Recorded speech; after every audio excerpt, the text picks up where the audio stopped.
মদ খাচ্ছে, এটা ফ্যাশন মনে করে নিয়েছে, মনে করছে এটা আমাদের ফ্যাশন। অতএব মদ, জুয়া, ব্যভিচার, কালোবাজারি, ধোঁকা, মিথ্যা, সুদ, ঘুষ ইত্যাদিকে হালালকরণ করেছে। যুব সম্প্রদায় খারাপ কাজে লিপ্ত।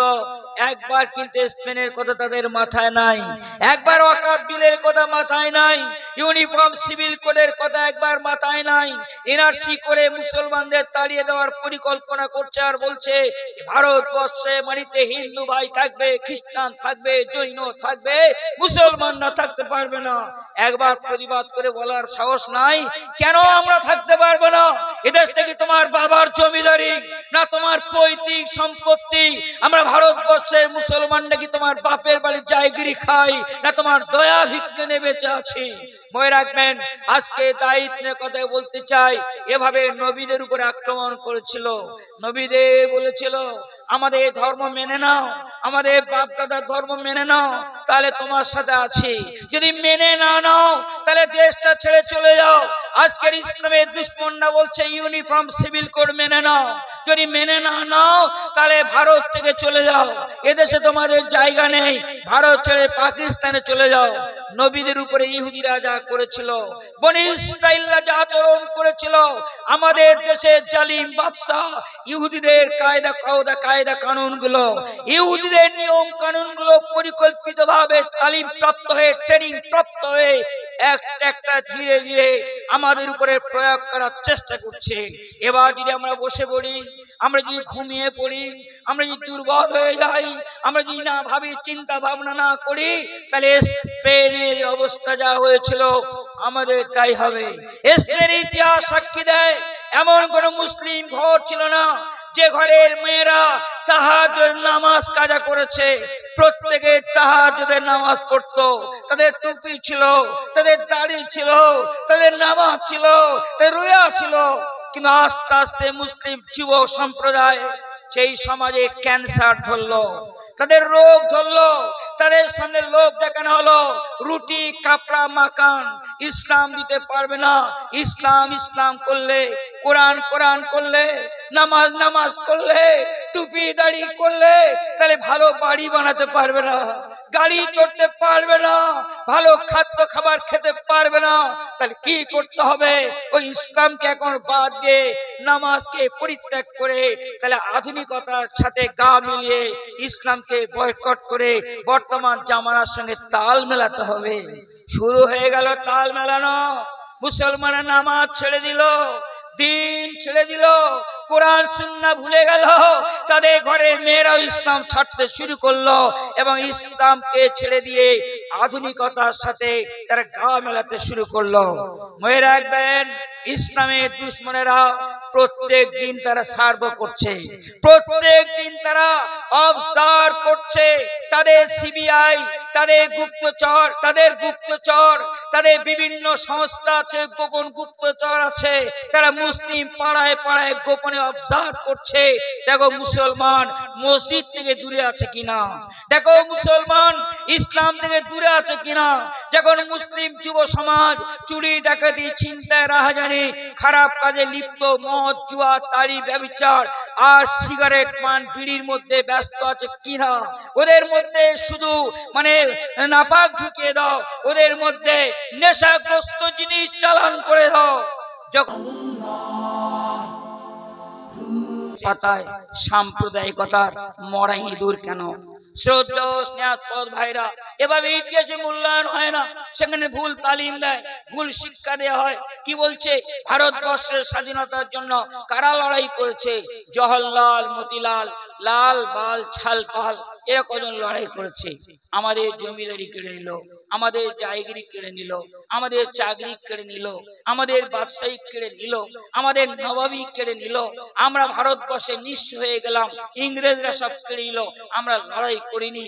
আমার খালাতো ভাই, আমার মামাতো ভাই, আমার সততো ভাই, আমার পিস্ততো ভাই, আমার মাস্তুতো ভাই, আমার সহোদর ভাই নয়, জওহরলাল, মতিলাল, লাল বাল ছাল পাল, এরা কজন লড়াই করেছে। মনে রাখবেন, অমুসলিম ভাইরা যদি 1 কুইন্টাল খুন দেয়, মুসলমানরা 10 কুইন্টাল খুন দিয়েছে। অমুসলিমরা যদি 1 কুইন্টাল খুন দেয়, মুসলমানরা 10 কুইন্টাল খুন দিয়েছে। অমুসলিম ভাইরা যদি 1000 প্রাণ দেয়, মুসলিমরা 10,000 প্রাণ দিয়েছে। অমুসলিমরা যদি 1000 জেল খাটে, মুসলমানরা 10,000 জেল খেটেছে। হয়তো আপনারা প্রশ্ন করতে পারেন, কোথায় লেখা আছে? বইটার নাম স্বাধীনতা বিপ্লবে মুসলিমদের অবদান। হয়তো আপনারা বলবেন, এটা চাচার লেখা, মিথ্যা করে লিখেছে, এটা কাকা বাবুর লেখা। লেখকের নাম প্রফেসর শান্তিময় রায়, কলকাতায় বিশ্ববিদ্যালয়ের ইতিহাস বিভাগের যিনি প্রধান, তিনি দায়িত্ব নিয়ে গেছেন।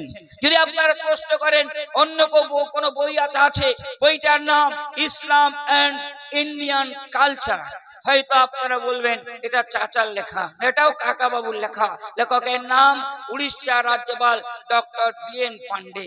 তাহলে ইতিহাসের পাতায় এই সাম্প্রদায়িকতার মরাই দূর কেন? মনে রাখবেন, আমরা ইংরেজদের হাতে প্রথম শহীদ হয়েছি। দেশের জন্য আমরা প্রথম প্রাণ দিয়েছি।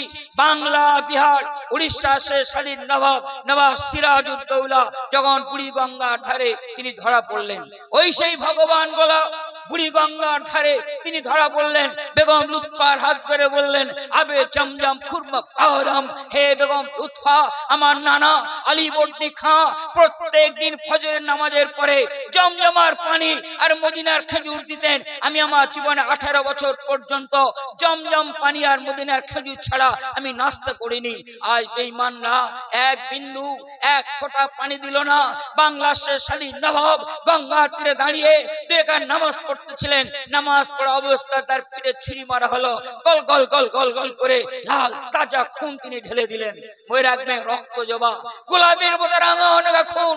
তাই কবি বলছেন, ওই গঙ্গায় ডুবি আছে হয় ভারতের দিবাকর, অধিবেশে রবি আমাদের খুনে রাঙিয়া পুনর্বার। আমরা সেই মুসলিম দ্বিতীয় বাহাদুর শাহ জাফর একদিন নয়, 2 দিন নয়, 3 দিন পর্যন্ত থেকে অ্যারেস্ট করে জেলখানায় বন্দি করে 3 দিন কিছু খেতে দেওয়া হলো না। তিনি দারুণ ক্ষুধার্তিত, তিনি পিপাসার্ত, তিনি তৃষ্ণার্তিত। পানি নেই, খাবার নেই। 4র্থ দিনে খাবার টেবিলে খাওয়ার জন্য ডাকা হলো। তিনি মনে মনে ভাবলেন, আজকের প্রাণ খুলে খাবো। যখন টেবিলে আনা হলো, একটা বিরাট খাঞ্জা, লাল শালু কাপড় ঢাকা। তিনি লাল শালু কাপড় খুলে দেখলেন খাবার নয়, খাবারের পরিবর্তে তার ছোট্ট ছেলের কল্লা কেটে দিয়েছে। আমরা সেই মুসলিম দেশকে ভালোবেসে প্রথম আমাদের সন্তানের কল্লা দিয়েছি। আমরা সেই মুসলিম, আমরা প্রথম রক্ত দিয়েছি, কুইন্টাল কুইন্টাল খুন দিয়েছি।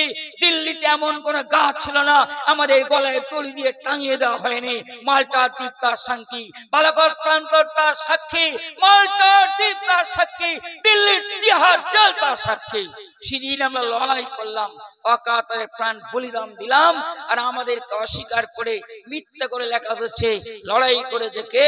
জওহরলাল, মতিলাল, লাল বাল ছাল পাল, এরা কজন লড়াই করেছে। আর মুসলমানরা এরা পাকিস্তানের দাবিদারি করেছে। আজকে দুঃখের সাথে বলবো, বেদনার সাথে বলবো, ইসলাম আমাদের কি তালিম দিয়েছে? পবিত্র কোরআন পাকে লেখা আছে, মিনহা খালাকনাকুম ওয়া ফিহা নুঈদুকুম ওয়া মিনহা নুখরিজুকুম তারাতান উখরা। যে মাটিতে তোমার জন্ম, সেই মাটি তোমার দাফন হবে। আমাদের মৃত্যুর পরে আমাদের মৃতদেহ পাকিস্তান গ্রহণ করে না, আমাদের মৃতদেহ সৌদি আরব নেয় না, ইরান, ইরাক, কুয়েত নেয় না, আমাদের প্রতিবেশী রাষ্ট্র বাংলাদেশ আমাদের গ্রহণ করে না। এই ভারতবর্ষের একটা নির্দিষ্ট মাটি আছে, তার নাম কবরস্থানের মাটি। সেই কবর গৃহের মাটি তার বুক খুলে দিয়ে বলে, ওরে ডায়মন্ড কাঞ্চন হীরের টুকরো, তুই আমার কোলে শুয়ে পড়। আমরা শান্ত শিশুর মতো মরেও এই ভারতবর্ষের মাটির তলায় শুয়ে থাকি। পবিত্র কোরআনের বিধান অনুযায়ী আমরা এই মাটিতে জন্ম নিয়েছি। এই ভারতবর্ষের মাটি, এটা আমাদের জন্মভূমি, এটা আমাদের মাতৃভূমি, এটা আমাদের পিতৃভূমি, এটা আমাদের বাপ দাদার দেশ, এটা আমাদের 14 পুরুষের দেশ। এই ভারতবর্ষের পবিত্র ভূখণ্ডে জাতির পিতা আদম আলাইহিস সালাম জান্নাত থেকে অবতরণ করেছিলেন। এই ভারতবর্ষের পবিত্র ভূখণ্ডে শীষ নবীর কবর আছে। এই ভারতবর্ষের পবিত্র ভূখণ্ডে প্রিয় নবী সাল্লাল্লাহু আলাইহি ওয়াসাল্লামের প্রাণের সাহাবীদের কবর আছে। এই ভারতবর্ষের পবিত্র ভূখণ্ডে দুইখানে নদী প্রবাহিত হয়েছে, একটার নাম গঙ্গা আর একটার নাম যমুনা। এই গঙ্গা যমুনার পাদদেশে 12 জন নবীর কবর আছে। এই ভারতবর্ষের পবিত্র ভূখণ্ডে নিজামউদ্দিন আউলিয়া, মঈনুদ্দিন চিশতি, আশরাফ আলী থানভী, রশিদ আহমদ গাঙ্গুহি, ইসমাইল শহীদ, হুসেন আহমদ মাদানী, কাসেম নানুতবি, ইলিয়াস কলবি, ফাতেহ আলী ওয়াসি, মাওলানা মুহাম্মদ আলী, শওকত আলী, নিশাত আলী, গোলাম মুস্তাফা হাফেজ জামিল, তারা রক্ত দিয়েছে, ঘাম দিয়েছে, খুন দিয়েছে, প্রাণ দিয়েছে, শহীদ হয়েছে। তাদের কবর, তাদের সমাধি আজও ভারতবর্ষের মাটিতে বিরাজ করছে। এ মাটি শুকে দেখুন, নিকে দেখুন, আমাদের রক্তের গন্ধ যায়নি। আমাদের রক্ত রঞ্জিত ভারতবর্ষের মাটি, আমাদের ঘামে সিঞ্চিত ভারতবর্ষের মাটি, এদেশকে পবিত্র করার জন্য, মুক্ত স্বাধীন করার জন্য ব্রিটিশ বেঈমান হোয়াইট মানকি সাদা বাদরের জাত ইংরেজদের বিরুদ্ধে আপোষে লড়াই করে আমরা বুকে লাল তাজা খুন ঢেলে দিয়েছি। আজকের ইংরেজদের পা চাটা ঐতিহাসিক, ইংরেজদের সুদ খাওয়া ঐতিহাসিক, ইংরেজদের ট্যাবলেট খাওয়া ঐতিহাসিক, ইংরেজদের জুতো পালিশ করা ঐতিহাসিক। বক্তব্যে আপত্তি থাকলে আমার বিরুদ্ধে এফআইআর করুন, আমার বিরুদ্ধে এফআইআর করুন, হাইকোর্টটা লাইব্রেরি করে দেব। কোন মায়ের লাল যদি থাকেন, মায়ের বুকে যদি দুধ পান করে থাকেন, পাউডারের দুধ যদি না খেয়ে থাকেন, আমার মা আমাকে জন্ম দিয়েছিল জেলখানার ভিতরে চুম্বন দেওয়ার জন্য। আমরা সেই নবীর উম্মত, আমাদের নবী আমাদের শিখিয়ে দিয়েছেন তুমি আল্লাহকে দোয়া চাও, হে আল্লাহ আমাদের শাহাদাতের মওত দাও। আমরা সিগালের মতো লক্ষ লক্ষ বছর বেঁচে থাকতে চাই না, হাজার হাজার বছর বেঁচে থাকতে চাই না। আমরা সিংহের মতো একদিন এক সেকেন্ড বেঁচে থাকতে চাই। জালিম क्या समझते हैं जो अपने दिल में हंसते हैं, अभी करबला के आखिरी मैदान बाकी है, वो कफन से डरते हैं, मेरे लिए खटिया में कफन इंतजार है। আমরা সেই মুসলিম বীর সেনানী, আমরা মৃত্যুকে আলিঙ্গন করি, আমরা মৃত্যুকে পিয়ার করি, মৃত্যুকে আমরা চুম্বন দান করি, মৃত্যুর সাথে কোলাকুলি করি, আমরা মৃত্যুকে ভালোবাসি, মৃত্যুকে সোহাগ করি, বরণ করি, মৃত্যু অনুরাগী। আমরা মৃত্যুকে ভয় করি না, আমরা করুণার ভয় ইঁদুর গর্তে পালিয়ে যাইনি। আমরা গর্বের সাথে মাথা উঁচু করে বলেছি করুণা আমাদের কিছু করতে পারবে না। মৃত্যুর শ্বাস দ্বারা জমিনে হয় না, আসমানে হয়। করুণা রোগীর সঙ্গে একই দস্তরখানা খানা খাবো, করুণা রোগীর গলা জড়িয়ে ধরে শুয়ে পড়বো। যদি মারা যায় তাকে নিজে হাতে কাফন দাফন করে গোসল দিয়ে তাকে কবরে শুইয়ে দেবো। আমরা মৃত্যুকে পরোয়া করি না, আমরা ভাবি আর জানি মৃত্যুর ফাসলা আসমানে হয়, জমিনে হয় না। তাই আজকের কথাই বলবো, আমার জাতি আমার কম যারা স্কুল কলেজে পড়াশোনা করে তারা কার্স, ডায়মন্ড কার্স, কাঁচ কাটা হীরা, যারা স্কুল কলেজ বিশ্ববিদ্যালয়ে যারা পড়াশোনা করে কার্স, ডায়মন্ড কার্স, কাঁচ কাটা হীরা, সেই ছেলেরা যখন ইতিহাসের পাতা খুলে দেখে ওখানে লেখা আছে মুসলমানদের কোনো অবদান নাই, এরা বেঈমানি করেছে, এরা বিশ্বাসঘাতকতা করেছে, এরা মির্জাফরের জাত ইত্যাদি ইত্যাদি। তখন আমাদের ছেলে মেয়েদের বুকটা 1.5 ইঞ্চি ভিতরে ঢুকে যায়, বুকের যন্ত্রণা শুরু হয়। মুসলমানরা কিছু করেনি। মনে রাখবেন এই সাম্প্রদায়িকতার বাতাবরণ, ইংরেজদের ওষুধ খাওয়া, ইংরেজদের ট্যাবলেট খাওয়া ঐতিহাসিক। যারা হিন্দু মুসলমানের বিভাজন তৈরি করে, ডিভাইডেড এন্ড রুল চালু করে, হিন্দু মুসলমানের বিভেদ তৈরি করে দেশকে খতম করার ঘৃণ্য ষড়যন্ত্র করছে। আর আমাদের বিরুদ্ধে বলছে যে আমরা পাকিস্তানের গুপ্তচর, আমরা দেশকে ভালোবাসি, তার প্রমাণ দিতে হবে। আমরা ভারতীয় মুসলমানরা আমরা কার কাছে প্রমাণ দেব? আমাদের নবী, প্রিয় নবী জনাবে মুহাম্মদ রাসূলুল্লাহ সাল্লাল্লাহু আলাইহি ওয়াসাল্লাম, তিনি তার পবিত্র জন্মভূমিকে তিনি ভালোবাসতেন। তিনি যখন মক্কা থেকে হিজরত করে মদিনায় পাড়ি দিচ্ছেন, তিনি মক্কার দুয়ারে দাঁড়িয়ে অস্ত্রসিক্ত নয়নে, গদগদ চিত্তে, ছলছল চোখে, ক্লান্ত বিজলিত কণ্ঠে, দরদ ভরা ভাষায় তিনি বলেছিলেন, হে আমার প্রাণের শহর, আয় মেরে প্যারে বতন, আয় মেরে পিয়ারে বতান, হে আমার প্রাণের শহর মক্কা, মক্কাতুল মুআজ্জামা, আমি তোমাকে বড্ড ভালোবাসি। তোমার পথঘাট মার, তোমার ধুলিকণা বালিকণা, কেননা ওই নবীর জীবনের শৈশব, নবীর জীবনের কৈশোর, নবীর জীবনের ছোটবেলা, ছেলেবেলা, শিশুবেলা মক্কার পথে পথে তিনি দিনের ফিকির নিয়ে ঘুরছিলেন। তাই নবী তার প্রিয় জন্মভূমিকে বড় প্রিয়ার করতেন। তাই বললেন, হে মক্কা, আমি তোমাকে বড্ড ভালোবাসি, কিন্তু জালিমরা তোমার বুকে আমাকে থাকতে দিল না। যে আল্লাহর নির্দেশ হয়েছে, আমি তোমাকে ত্যাগ করে হিজরত করে আমি মদিনার পথে পাড়ি দিলাম। তাহলে যে প্রিয় নবী, তিনি জন্মভূমির জন্য কেঁদেছেন, চোখের পানি ফেলেছেন, টপ টপ টপ টপ করে চোখের পানি ফেলেছেন। যে জন্মভূমিকে তিনি ভালোবেসেছেন, যিনি বলেছেন মুলক মিল্লাত দেশ জাতি বাঁচাতে যে রক্ত খরচ হয় সেটা তোমাদের পুণ্য এবং সওয়াব। যে নবীর তালিম হলো জন্মভূমিকে ভালোবাসো। আমরা সেই নবীর উম্মত, আমরা সেই নবীর ভক্ত, আমরা কোনোদিন দেশ বিরোধী হতে পারি না।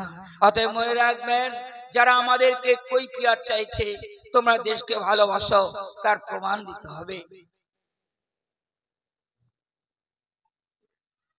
তোমরা দেশকে ভালোবাসো, তার প্রমাণ দিতে হবে।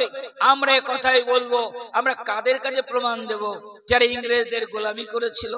স্বাধীনতার সংগ্রামে মিটিং চলছে কানপুরে, এলাহাবাদ, সাহারানপুর এবং পৃথিবীর সবচেয়ে দামি মাদ্রাসা, বর্তমান পৃথিবীর সবচেয়ে বড় মাদ্রাসা, শুধু এশিয়া মহাদেশের নয়, পৃথিবীর সবচেয়ে বড় মাদ্রাসা সর্বদিক দিয়ে, তার নাম দারুল উলুম দেওবন্দ। মনে রাখবেন, সাহারানপুর জেলা উত্তর প্রদেশে অবস্থান করছে। সেই পবিত্র দেওবন্দের ভিতরে গোপন মিটিং চলছে। স্বাধীনতার সংগ্রামীদের তাদের গোপন মিটিং গুলো চুরি করে ইংরেজদের কাছে বিক্রি করে খেয়েছিল কারা? কারা শুধু ইংরেজদের দালালি করেছিল, যারা ইংরেজদের কাছে কবিতা লিখে বিলি করেছিল, চিরদিন হয় যেন ব্রিটিশের জয়, ব্রিটিশের রায় লক্ষ্মী চিরস্থায়ী রয়। ভারতে প্রিয় পুত্র হিন্দু সমুদায় মুক্ত কণ্ঠে বলস হবে ব্রিটিশের জয়। কারা সেদিন মুসলমানদের অপমান করে নাট্য মঞ্চ তৈরি করে, রঙ্গমঞ্চ তৈরি করে, গাজন সিরিয়াল তৈরি করে বাজারে প্রচার করেছিল, চিরদিন আলেম ওলামার বিরুদ্ধে একেবারে মারা গেল। যত চাপ দেড়ে হ্যাস প্যাস করে, যত প্যাস করে নেড়ে, মাঝি মোল্লা তওবা তল্লা, দাঁড়ি পাল্লা ধরি, মারিয়ার মারে বলে মরি আল্লাহ মরি। অতএব মুসলমানেরা দেশের জন্য লড়াই করছে, শহীদ হচ্ছে। মনে রাখবেন, শাহ আব্দুল আজিজ দেহলভী। আপনাদের কাছে সবিস্তারে একটা ছোট্ট ঘটনার যোগদান করি, এটা আপনাদের মগজে ঢোকানো দরকার। এই ভারতবর্ষে মাটিতে ইসলামের নামে যত আলো জ্বলে উঠেছে, ভারতবর্ষে মাটিতে যত মক্তব, মাদ্রাসা, পীর, খানকা যত তৈরি হয়েছে, একমাত্র ঐতিহাসিক অবদান, তার নাম শাহ ওলিউল্লাহ মুহাদ্দিস দেহলভী রহমতুল্লাহ আলাইহি। শাহ ওলিউল্লাহ মুহাদ্দিসকে অস্বীকার করে কোন মাদ্রাসাকে স্বীকার করা যাবে না, কোন পীরকে স্বীকার করা যাবে না, কোন ইমামকে স্বীকার করা যাবে না, কোন আলেমকে স্বীকার করা যাবে না। একটা আলো দিল্লিতে জ্বলে উঠেছিল, একটা চেরাগ জ্বলে উঠেছিল, তার নাম মুসনাদুল হিন্দ শাহ ওলিউল্লাহ মুহাদ্দিস দেহলভী রহমতুল্লাহ আলাইহি। এবং তিনি আলো জ্বেলে দিলেন। সে আলো তাম ভারতবর্ষে জ্বলে উঠলো, তাম পৃথিবীতে জ্বলে উঠলো। সে আলোর ফসল হলো আজকের মসজিদ, মাদ্রাসা, কুতুবখানা, লাইব্রেরি। মনে রাখবেন, শাহ ওলিউল্লাহ ছেলের ছেলে, তার নাম শাহ আব্দুল আজিজ মুহাদ্দিস দেহলভী। শাহ আব্দুল আজিজ মুহাদ্দিস দেহলভী তিনি ঘোষণা দিলেন, নামাজ পড়া যেমন ফরজ, রোজা করা যেমন ফরজ, ইংরেজদের বিরুদ্ধে জিহাদ করা তেমন ফরজ। যদি কোনো মুসলমান ইংরেজদের বিরুদ্ধে জিহাদ না করে, লড়াই যদি না করে, তখন মুসলিমরা যুদ্ধ করেনি। মহাত্মা গান্ধী কার পায়ের কাছে বসে থাকতো? জমিয়ত উলামা হিন্দ 1 লক্ষ টাকা মহাত্মা গান্ধীকে সেই সময় তিনি সাহায্য করেছিলেন। রাউন্ড টেবিল বৈঠকে কে বক্তব্য দিয়েছিলেন? তার নাম মাওলানা মোহাম্মদ আলী। সেখানে মহাত্মা গান্ধী বসেছিলেন। আজকের দায়িত্বের কথা বলতে চাই, মুসলমানরা প্রথম লড়াই শুরু করেছে, কেননা আমাদের সম্পত্তি কেড়ে নিয়েছে, আমাদের জমিদারি, আমাদের বাদশাহী, আমাদের চাকরি, আমাদের মসজিদ মাদ্রাসা খতম করার কীর্ণ ষড়যন্ত্র ইংরেজরা ঘোষণা করেছে জমিন হবে আল্লাহর, আইন চলবে ইস্ট ইন্ডিয়ান কোম্পানি। মৌলানা শাহ আব্দুল আজিজ দেহলভী তিনি ফতোয়া দিলেন, জমিন যেমন আল্লাহর, আইন চলবে আল্লাহর। ইন্না সালাতি ওয়া নুসুকি মাহইয়ায়া মামাতি লিল্লাহি রাব্বিল আলামিন। আল্লাহর আসমানের তলায়, আল্লাহর জমিনের উপরে আল্লাহ ছাড়া কারোর আইন চলবে না। লড়াই শুরু হয়ে গেল। মনে রাখবেন, শাহ আব্দুল আজিজ মহোদয় দেহলভীর নেতৃত্বে তাম ভারত জুড়ে স্বাধীনতার যুদ্ধ শুরু হলো। দেওবন্দে মিটিং চলছে, সেই মিটিং এর গোপন খবর ইংরেজদের কাছে চুরি করে বিক্রি করে যারা খেয়েছিল তাদের বংশধর এখন আমাদের বলছে তোমরা দেশকে ভালোবাসো, তার প্রমাণ দিতে হবে। শ্রদ্ধা স্নেহাস্পদ ভাইরা, আজ আমাদের সামনে বিরাট একটা চ্যালেঞ্জ কি? ওয়াকফ সম্পত্তি কেড়ে নিয়ে সমস্ত মসজিদ গুলোকে বন্ধ করে দিতে চায়, মাদ্রাসা গুলোকে বন্ধ করে দিতে চায়। একক জীবন বিধি ব্যবস্থা, অভিন্ন দিয়ানি বিধি, ইন্ডিয়ান ইউনিয়ন সিভিল কোড বলে একটা বিল পাস করতে চায়। সেই বিলটা যদি পাস হয়ে যায় তাহলে আপনি আর কবরস্থানে কবর দিতে পারবেন না, আপনার ওই মৃতদেহটাকে নিয়ে শ্মশানে পুড়িয়ে দিতে হবে। সেই বিল যদি পাস হয়ে যায় তাহলে আপনি শরীয়তের আইন মোতাবেক আপনি বিবাহটা দিতে পারবেন না, আপনার বিয়েটা শরীয়তের আইনে হবে না।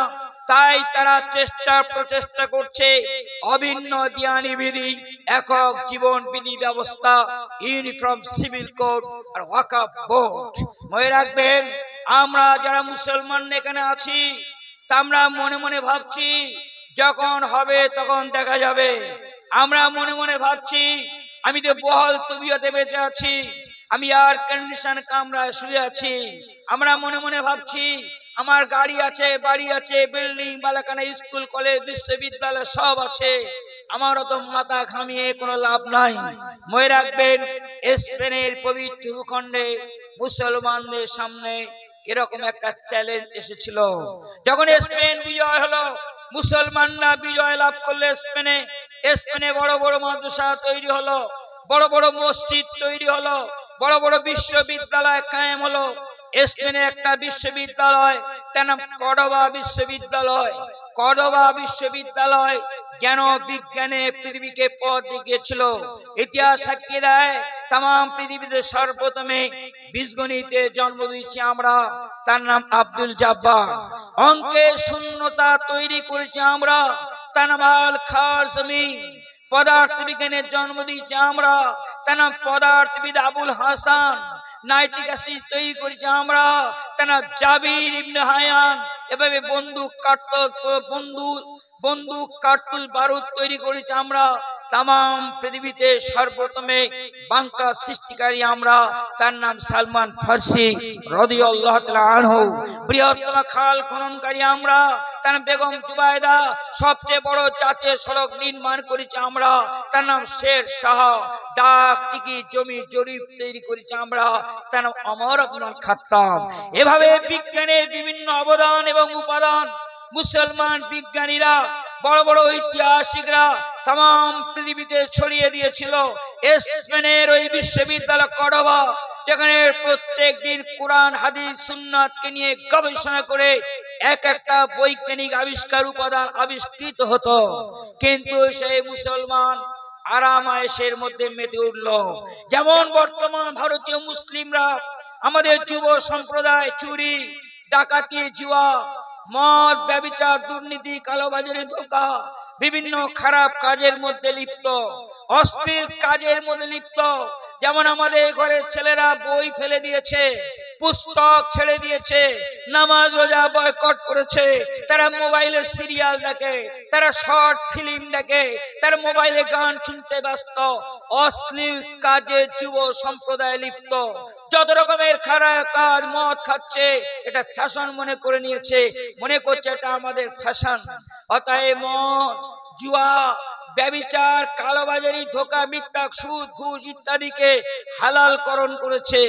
যুব সম্প্রদায় খারাপ কাজে লিপ্ত। একবার কিন্তু স্পেনের কথা তাদের মাথায় নাই, একবার ওয়াকফ বিলের কথা মাথায় নাই, ইউনিফর্ম সিভিল কোডের কথা একবার মাথায় নাই।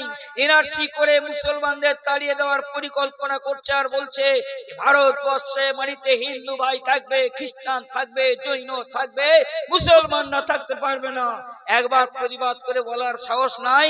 কেন আমরা থাকতে পারবো না? এদেশ থেকে তোমার বাবার জমিদারি না তোমার পৈতৃক সম্পত্তি? আমরা ভারতবর্ষের মুসলমান নাকি তোমার বাপের বাড়ির জায়গিরি খাই, না তোমার দয়া ভিক্ষে নিয়ে বেঁচে আছি? মনে রাখবেন, আজকে দায়িত্বের কথা বলতে চাই। এভাবে নবীদের উপরে আক্রমণ করেছিল। নবীদের বলেছিল আমাদের ধর্ম মেনে নাও, আমাদের বাপ দাদার ধর্ম মেনে নাও, তাহলে তোমার সাথে আছি। যদি মেনে না নাও তাহলে দেশটা ছেড়ে চলে যাও। আজকের ইসলামের দুশমনরা বলছে ইউনিফর্ম সিভিল কোড মেনে নাও, যদি মেনে না নাও তাহলে ভারত থেকে চলে যাও, এদেশে তোমাদের জায়গা নেই, ভারত ছেড়ে পাকিস্তানে চলে যাও। নবীদের উপরে ইহুদিরা যা করেছিল, বনি ইসরাঈলরা যা আচরণ করেছিল, আমাদের দেশের জালিম বাদশা ইহুদিদের কায়দা কানুন গুলো, ইহুদিদের নিয়ম কানুন গুলো পরিকল্পিতভাবে তালিম প্রাপ্ত হয়ে, ট্রেনিং প্রাপ্ত হয়ে একটা ধীরে ধীরে আমাদের উপরে প্রয়োগ করার চেষ্টা করছে। এবার যদি আমরা বসে পড়ি, আমরা যদি ঘুমিয়ে পড়ি, আমরা যদি দুর্বল হয়ে যাই, আমরা যদি না ভাবি, চিন্তা ভাবনা না করি, তাহলে স্পেনের অবস্থা যা হয়েছিল আমাদের তাই হবে। স্পেনের ইতিহাস সাক্ষী দেয় এমন কোন মুসলিম ঘর ছিল না যে ঘরের মেয়েরা তাহাজ্জুদ নামাজ কাজা করেছে। প্রত্যেকে তাহাজ্জুদের নামাজ পড়তো, তাদের টুপি ছিল, তাদের দাড়ি ছিল, তাদের নামাজ ছিল, তাদের রোজা ছিল। কিন্তু আস্তে আস্তে মুসলিম যুব সম্প্রদায় সেই সমাজে ক্যান্সার ধরলো, তাদের রোগ ধরলো, তাদের সামনে লোভ দেখানো হলো, রুটি কাপড়া মাকান, ইসলাম দিতে পারবে না। ইসলাম ইসলাম করলে, কোরআন কোরআন করলে, নামাজ নামাজ করলে, টুপি দাড়ি করলে তাহলে ভালো বাড়ি বানাতে পারবে না, গাড়ি চড়তে পারবে না, ভালো খাদ্য খাবার খেতে পারবে না। তাহলে কি করতে হবে? ওই ইসলামকে এখন বাদ দিয়ে, নামাজকে পরিত্যাগ করে, তাহলে আধুনিকতার সাথে গা মিলিয়ে ইসলামকে বয়কট করে বর্তমান জামানার সঙ্গে তাল মেলাতে হবে। শুরু হয়ে গেল তাল মেলানো। মুসলমানের নামাজ ছেড়ে দিল, দিন ছেড়ে দিল, কোরআন সুন্নাহ ভুলে গেল, তাদের ঘরে মেয়েরাও ইসলাম ছাড়তে শুরু করলো এবং ইসলামকে ছেড়ে দিয়ে আধুনিকতার সাথে তারা গা মেলাতে শুরু করলো। মনে রাখবেন, ইসলামের দুশমনেরা প্রত্যেক দিন তারা সার্ভ করছে, প্রত্যেক দিন তারা অবজার্ভ করছে। তাদের সিবিআই, তাদের গুপ্তচর, তাদের বিভিন্ন সংস্থা আছে, গোপন গুপ্তচর আছে, তারা মুসলিম পাড়ায় পাড়ায় গোপনে অবজার্ভ করছে। দেখো মুসলমান মসজিদ থেকে দূরে আছে কিনা, দেখো মুসলমান ইসলাম থেকে দূরে আছে কিনা। যখন মুসলিম যুব সমাজ চুরি ডাকাতি ছিনতাই রাহাজানি খারাপ কাজে লিপ্ত, মদ জুয়া তাড়ি ব্যভিচার আর সিগারেট পান বিড়ির মধ্যে ব্যস্ত আছে কিনা, ওদের মধ্যে শুধু নাপাক ঢুকিয়ে দাও, ওদের মধ্যে নেশাগ্রস্ত জিনিস চালান করে দাও।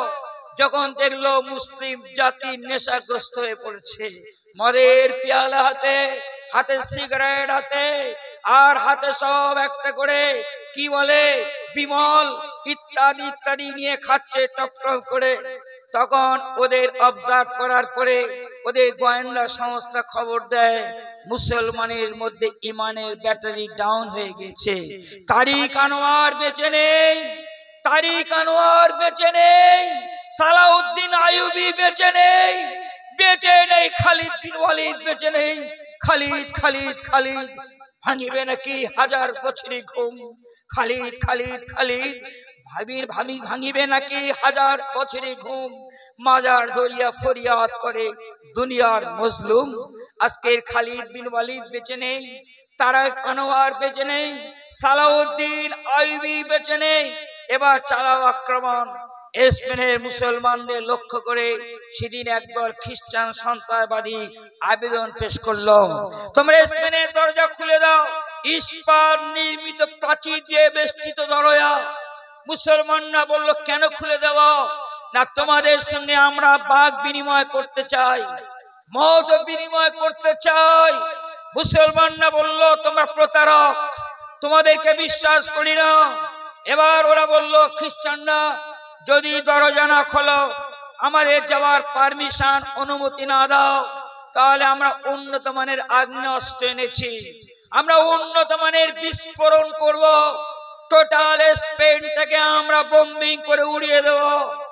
আগে ছিল মুসলমান ভাববাদী, আগে মুসলমান ভাবতো সমস্ত শক্তির মালিক হলো আল্লাহ, কারোর দ্বারা কিছু হয় না, রাষ্ট্রের দ্বারা নয়, নেতার নয়, নীতির নয়, পদের নয়, চাকরির নয়, ডিগ্রির নয়, প্রেমিক প্রেমিকার, প্রিয় প্রিয়ার, কবি কবিতা, শিল্প শিল্পীর নয়, যা হয় একমাত্র আল্লাহ হয়। আগে মুসলমান বিশ্বাস করত আগুনের ক্ষমতা নাই পোড়ানো, তাহলে তো হযরত ইব্রাহিম আলাইহিস সালামকে পুড়ে দিত। আগে মুসলমান বিশ্বাস করত পানির ক্ষমতা নেই ডোবাবার, তাহলে হযরত মুসা আলাইহিস সালামকে ডুবিয়ে দিত। পানির ক্ষমতা নাই বাঁচানোর, তাহলে ফেরাউনকে বাঁচিয়ে দিত। ছুরির ক্ষমতা নাই কাটার, তাহলে শিশু ইসমাইলকে কেটে দিত, তার কটি দেশটা কেটে দিত। আর ছুরির ক্ষমতা নাই বাঁচানোর, তাহলে জান্নাতে দুম্বাকে বাঁচিয়ে দিত। ক্ষমতার মালিক হলো আল্লাহ। আগে মুসলমান বিশ্বাস করত, কুরআন পাকে লেখা আছে, শয়তানের দল যত বড় হোক না কেন, কাম মিন ফিয়াতিন কালিলাতিন গালাবাত ফিয়াতিন কাসীরাতিন ইল্লা বিইজনিল্লাহ, কম সংখ্যক লোক বিজয় লাভ করেছে বেশি সংখ্যকের উপরে। ইসলাম বংশ বনিয়ে বিচার করে না, অর্থ সম্পদ দিয়ে বিচার করে না, শক্তি সামর্থ্য দিয়ে বিচার করে না, রং ঢং দিয়ে বিচার করে না, ইসলাম সংখ্যাধিক্য দিয়ে বিচার করে না, নট কোয়ান্টিটি বাট কোয়ালিটি। ইসলাম গুণগত দিক দেখে। একটা আদর্শ মুসলমান থাকলে, কয়েকটা ভালো মুসলিম থাকলে, কয়েকটা খোদা ভীরু থাকলে, কয়েকটা আল্লাহ জাতের প্রতি পুণ্যহীন বিশ্বাস ওয়ালা থাকলে ইনশাআল্লাহ তারা বিজয় লাভ করবে বদরের প্রান্তর তার সাক্ষী। মনে রাখবেন, সেই মুসলমান আল্লাহকে বাদ দিয়ে বস্তুবাদী হলো, আর বস্তুবাদী হওয়ার পরে বোমাকে ভয় করলো, বিস্ফোরণকে ভয় করলো, ভয় আড়ষ্ট হয়ে ভীরুর মতো, কাপুরুষের মতো, অলসের মতো স্পেনের দরজা খুলে দিল, তাদেরকে সাদরে আহ্বান জানালো। এবার লক্ষ লক্ষ স্পেনের মাটিতে খ্রিস্টান সন্ত্রাসীরা ঢুকে পড়লো। যখন খ্রিস্টান সন্ত্রাসী ঢুকছে, বড় বড় ধর্মগুরু আছে, পোপ এবং পাদ্রী, পোপ পাদ্রীদেরকে বলছে, oh my dear heavenly Pope and পাদ্রী, হেভেনলি লর্ড, হে স্বর্গীয় পিতা, পোপ আর পাদ্রী, আপনারা দল দল আসছেন, আপনারা আমাদের মেরে ফেলবেন না? না না না, আমরা কথা দিলাম, ওয়াদা করলাম, অঙ্গীকার করলাম, তোমাদের গুলি করে মারবো না। তাহলে একটাই শর্ত আছে, তোমরা তোমাদের ঘরে যা আছে তোমরা মসজিদে সব জমা করো। কি জমা করতে হবে? তোমাদের দাবালি, তোমাদের কুড়ালি, তোমাদের ছুরি বটি, তোমাদের লাঠি ইত্যাদি ইত্যাদি ওই জাতীয় যে আসবাবপত্র আছে সব এলাকার মসজিদ যত আছে সব মসজিদে জমা করো। ফতোয়া জারি হলো, ফতোয়া নোটিশ জারি হলো। মুসলমান ভাবলো ঘরের মধ্যে প্রবেশ করেছে, জমা না দেওয়া হয় তাহলে ওরা আমাদের মেরে ফেলবে।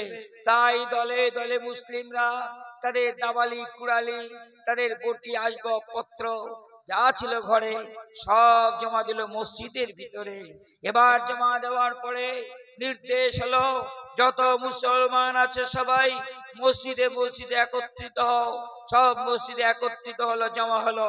এবার পোপ পাদ্রী খ্রিস্টান জঙ্গিরা বিষাক্ত ছুরির ডগা দিয়ে, যে ছুরির আগায় বিষ মেশানো ছিল, পয়জন ছিল, সেই বিষ খিয়া মুসলমানদের বিষাক্ত ছুরির ডগা দিয়ে এক একটা মুসলমানকে খুন করছে।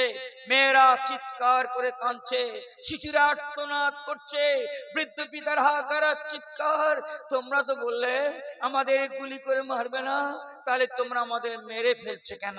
খ্রিস্টান পোপ আর পাদ্রীরা বলল, তোমাদের তো গুলি করে মারা হয়নি, গুলি করে মারলে আমাদের গুলি খরচ হবে, আর গুলি করে মারলে আমাদের ওয়াদা ভঙ্গ হবে, তাই তোমাদের গুলি করে মারা হয়নি। তোমাদেরকে বিষাক্ত ছুরির ডগা দিয়ে খুঁচিয়ে মারা হচ্ছে। কেননা তোমাদের কোরআন পাকে লেখা আছে, কুনতুম খায়রা উম্মাহ, তোমরা পৃথিবীর শ্রেষ্ঠ দল, উত্তম দল, চালাক, জ্ঞান বিজ্ঞানে শিক্ষায় দীক্ষায় প্রতিভায় তোমরা পৃথিবীর প্রথম স্থান অধিকার করেছ। অতএব তোমরা পৃথিবীর সবচেয়ে বুদ্ধিমান জাতি, আর সেই জাতিকে আমরা বোকা বানিয়েছি। তাই আজ বোকা বানিয়ে তোমাদেরকে মেরে ফেলছি। স্পেনের মুসলমানদের মেরে দিল, ক্ষমতাটা কেড়ে নিল, আর খ্রিস্টান জগৎ বলল এই দিনটা একটা দিন আমরা পালন করব। এই দিনটা আমাদের আনন্দের দিন, খুশির দিন, ঐতিহাসিক দিন। এই দিনটার নাম হবে এপ্রিল ফুল। FOOL ফুল, ফুল মানে বোকা। আমরা মুসলমান জাতিকে বোকা বানিয়েছি, তাই এই দিনটা আমরা বোকা এপ্রিল পালন করব। আজ আমার আপনার ঘরে ছেলেরা স্কুল কলেজে পড়াশোনা করে, ক্লাব সমিতিতে যায়, কল কারখানা যায়, সেখানে এপ্রিল ফুল পালন করে। কিন্তু এই বোকা ছেলেটা জানে না এই দিনটা তার ভাগ্যের বিড়ম্বনা। বোকা জানে না এটা তার মায়ের কান্না, বোনের হাহাকার, নির্মম নিষ্পাপ বেগুনা বাচ্চার চরম আর্তনাদার চিৎকার, হাহাকার। এই দিনটা তার ভাগ্যের পরিহাস, সে জানে না। তাই তারা স্কুল কলেজ বিশ্ববিদ্যালয় কল কারখানায় সভা সমিতিতে গিয়ে তারা এপ্রিল ফুল পালন করে। শ্রদ্ধা ও স্নেহাস্পদ ভাইরা, কিন্তু মেনে নিল স্পেনের মুসলমান। স্পেন বিদেশীদের হাতে চলে গেল, স্পেন অমুসলিমদের হাতে চলে গেল। মনে রাখবেন, ভারতবর্ষে মুসলমানরা যদি বোকা হয়ে যায়, ভারতবর্ষে মুসলমান এখনো যদি মসজিদ ত্যাগ করে, নামাজ ত্যাগ করে, মাদ্রাসা ত্যাগ করে, ওলামাদের বয়কট করে, শিক্ষা প্রতিষ্ঠান ছেড়ে দেয়, শিক্ষা ছাড়া কোনো জাতি মাথা উঁচু করে বাঁচতে পারে না। জ্ঞান সাধকে দোয়াতের কালি, শহীদের রক্তের চেয়ে পবিত্র। তোমরা দোল্লা থেকে নিয়ে সমাধি পর্যন্ত পড়াশোনা করো। শিক্ষার জন্য যদি সুদূর চীন দেশে যেতে হয় যাও, সেখানে শিক্ষা অন্বেষণ করো। প্রিয় নবী বলেছেন, শিক্ষিত ব্যতীত কেউ আমার আপন নয়। যে নবী সমগ্র মানব জাতিকে যথেষ্ট সম্মান দিলেন, তার চোখে সবাই সমান। কি হিন্দু, কি মুসলিম, কি জৈন, কি খ্রিস্টান, কি ইহুদি, কি নাসারা, কি মজুসি, কি সাদা, কি কালো, কি ধনী, কি নির্ধন, কি আমির, কি ফকির, কি মালিক, কি শ্রমিক, কি কাওড়া, কি বাগদি, কি কোল, কি ভিল, কি মুচি, কি মুদ্রাবারাস, কি পিছিয়ে পড়ে, কি আদিবাসী, কি তফসিলি, কি এসসি, কি উপজাতি, কি শূদ্র, করা, মুচি, মুদ্রাবারাস, জাতি, ধর্ম, বর্ণ, শ্রেণী, গোষ্ঠী, সম্প্রদায় নির্বিশেষে প্রিয় নবী ঘোষণা দিলেন, কুল্লু ইবাদুহু বিখা, তোমরা একে অপরের ভাই ভাই। বিশ্ব ভ্রাতৃত্বের সুমহান সন্দেশ দিলেন তিনি, যে নবীর চোখে ওই কৃতদাসকে তিনি পুত্রের আসনে বসালেন, আর কৃতদাসের পুত্র কৃতদাসকে যুদ্ধের ময়দানে তিনি সেনাপতির দায়িত্ব দিলেন। যে নবী বেলাল হাবশী নামের কাফরি কৃতদাসকে, চাকরকে পৃথিবীর সবচেয়ে সম্মানীয় জায়গা হলো মদিনার মসজিদে নববী, সেই মসজিদে নববীর প্রধান